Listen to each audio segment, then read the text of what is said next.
ಕಾಶ್ಮೀರದಲ್ಲಿ ಶವ ಹೂತಿಟ್ಟ ಪ್ರಕರಣ ಇಂದು ಪಾಯಿಂಟ್ ನಂಬರ್ 13ರಲ್ಲಿ ಮತ್ತೆ ಶೋಧ ಕಾರ್ಯ. ದೂರುದಾರನ ಒತ್ತಾಯದಂತೆ ಎಸ್ಐಟಿ ತಲಾಶ್.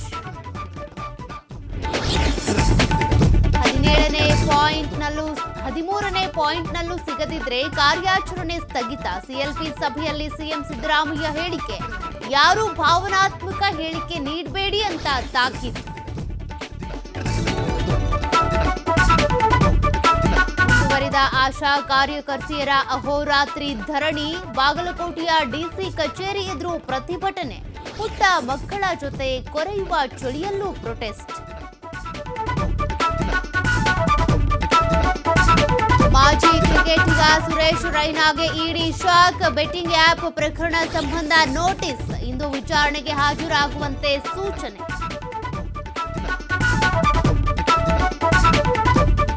ಒಸಾಮಾ ಬಿನ್ ಲಾಡೆನ್ ಬೇರೆ ಅಲ್ಲ, ಮುನೀರ್ ಬೇರೆ ಅಲ್ಲ. ಲಾಡೆನ್ಗೆ ಪಾಕ್ ಸೇನಾ ಮುಖ್ಯಸ್ಥನ ಹೋಲಿಸಿದ ರೂಬಿನ್. ಪಾಕ್ಗೆ ಅಮೆರಿಕದ ಮಿತ್ರ ರಾಷ್ಟ್ರ ಸ್ಥಾನಮಾನ ಬೇಡ ಅಂತ ರಕ್ಷಣಾ ಇಲಾಖೆ ಮಾಜಿ ಅಧಿಕಾರಿ.